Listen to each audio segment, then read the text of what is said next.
So over the past 7 months, I have stopped posting on this channel to focus on a brand new channel that I started with 0 subscribers. Currently, this new channel brings me in at least £100 per month, and in this video, I'm going to show you how I went from 0 subscribers to £100 a month in just 6 months. Now, I started YouTube a long time ago, and in this channel, I actually restarted uploading in February 2021. I did that for around 2 years, and the results weren't that great. I spent countless hours on producing videos with topics going all over the place, from studying to what is life to even vlogs. This was my first mistake, and I wanted to create a channel which had only one niche. As you may know, the quickest way to grow on YouTube is to have a niche, a very small niche, and to define that niche, to grow up on that niche, and then when you're too big to fit in that niche, you will just naturally grow out and appeal to a wider range of audience. This is because when you publish a video on YouTube and you have a very small amount of subscribers, the only audience that YouTube really wants to push out to you is your current existing audience.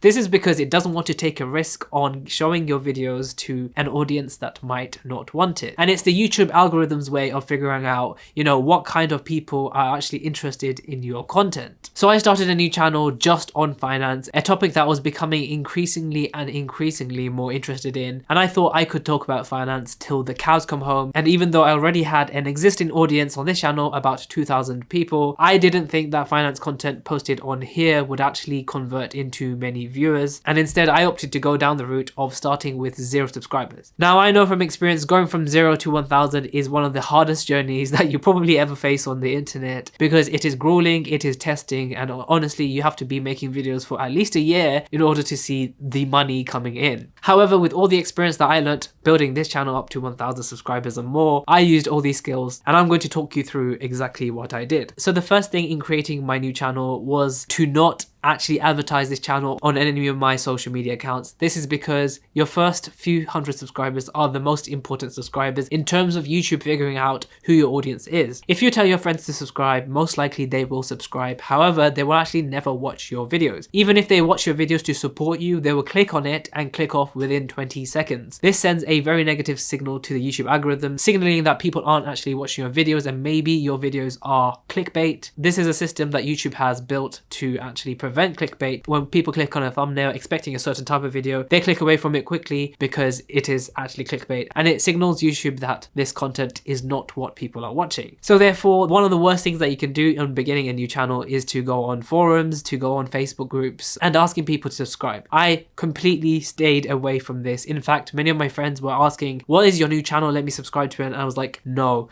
please do not. Only if you're going to really watch it will I give you the name, because I did not want any fake subscribers. So I posted very consistently on this channel. I started off the channel with around 5 videos, so I already had a backlog. On my first day, I only got 3 views, which is actually very typical of starting with 0. On my second day, I think I got 8 views and then 7 views. This is very typical. YouTube is a very long grind for most people. Only the top 0.01% will ever see very fast growth straight away. Or if they have a very big existing platform, will they see that fast growth. So in the beginning, be prepared to see like almost no views, maybe 10 views a day if you're lucky, 50 views, very lucky. But in the beginning, as YouTube tries to figure out your audience, you have the most power. As a new channel, YouTube gives you a clean slate. This is the most important part. The first few hundred subscribers, the first few months are your chance to actually cement your niche. Therefore, picking a very small niche and then going in further and picking an even smaller niche, micro niche, nano niche, whatever you want to call it, and make videos around that topic. Out of 10 videos that you might produce, one of them might start picking up, and consistently just keep producing videos on that topic. It is therefore very important that you choose a niche that you are very interested in. I recommend choosing a niche that comes up in your daily life all the time. For example, if you're making a fitness channel about your weight loss, that is something that you can consistently keep talking about. It is something that you will have progress updates on because you are going through it. For me, it was all about investing. I started my investing journey around 2 years ago, and I wanted to talk about it every week, every month. There's something new to talk about. I would never run out of things to say because I am updating my audience on my progress. My progress will always be there. Even if it's negative progress, it is still progress. For me, I can talk about that until the cows come home. It is something that I am interested in. It is something that I'm not faking interest in. For this existing channel, I made a mistake in trying to do everything, trying to be so broad, not having a niche. And also some of the videos I didn't really want to create, and therefore it becomes more difficult to be consistent if it's something that you're not 100% passionate about. So overall, it took me only 6 months to get monetized. So from 0 to 1,000 subscribers. I ascribe this this mostly to the fact that I was consistent. I produced 2 or 3 videos per week. I actually didn't leave more than a 3-day gap between the videos. It was because I was just very happy to produce the content. I didn't really have or care about any expectations of hitting any personal goals or things like that. I think it is beyond your control to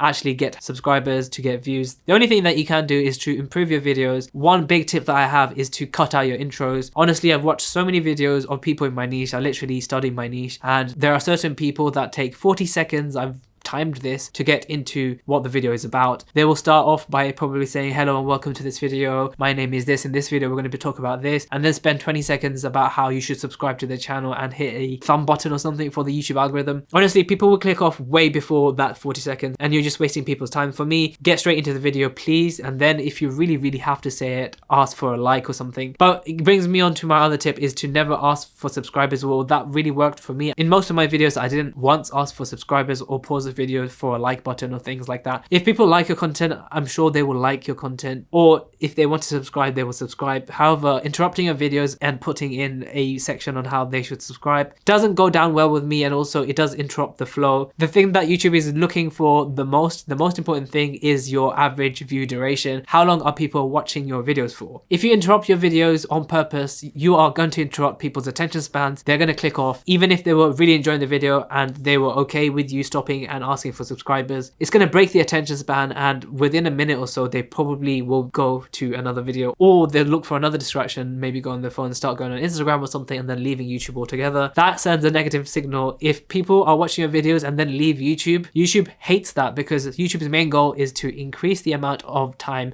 people spend on YouTube, not necessarily your video. YouTube doesn't really care about you, it cares about the platform overall. So if people are watching your videos and then click off YouTube doesn't like that, and then it doesn't send you as many impressions. So the way the YouTube algorithm works is that it rewards people with impressions. An impression is how many times your thumbnail is shown any place on YouTube. For example, the home screen. If you go into your traffic source, the browse features is your home screen. The suggested traffic is the videos that come up on the side suggesting a video. For example, if I was watching a video on investing and I saw my face on the side, I know that I'm getting traffic from suggested videos. That also brings on to the fact that you need thumbnails that are very attractive to click on. You can have the best video with the best retention. However, if the thumbnails are very unattractive to look at, maybe if you use the same picture for every thumbnail, which I've seen many people do, and it puts me off as an individual because a lot of my traffic is from channel pages. So it's people that have come to your YouTube channel, looked at your thumbnails and then clicked it. If you use the same thumbnail for many of your videos, it's not enticing. It doesn't make people want to click on different videos. And like I said, YouTube will love you if you keep people on your platform. So if you go from one video to another, whether it's from channel pages, whether it's from suggested videos, YouTube will love you and reward you for keeping viewers on the platform. Now, this is a lot easier than said. I've been on YouTube for a long time, and the main thing is to make engaging content that people will actually stay on. There's a reason why those videos that have rain for 4 hours get a lot of money, because people are staying on YouTube for 4 hours. Even if it's in the background, they're watching the rain videos, you know, with the studying music and stuff for hours and hours on end, and those creators are earning millions because of the advertising revenue. So I was monetized exactly 1 month ago today, and so far I've earned around £130 just in my first month. This is the compounding effect of creating 80 videos, and most of these videos will get views every single day, creating an income, creating a passive income. I'll receive money when I sleep. As this is my first month, if I continue at it, get more views, get more benefits from the compounding effect, I can expect to earn £200, £300, £400 a month quite easily. This is a result of truly understanding how YouTube works, of trial and error, of creating channels. I've created more channels than this, but I'm not going to show you, and just going through the process and learning from things that I ought to have learnt from watching other videos. I know often we don't want to hear certain things like stay in your niche down and things like that, but through trial and error there's almost no better way than to follow these simple principles. And I'm sure if you apply these principles and if you work hard on improving yourself per video, you too can be making regular income from your hobby and just talking to the camera. So make sure to check out some of my other videos, and I will see you whenever I post on this channel again.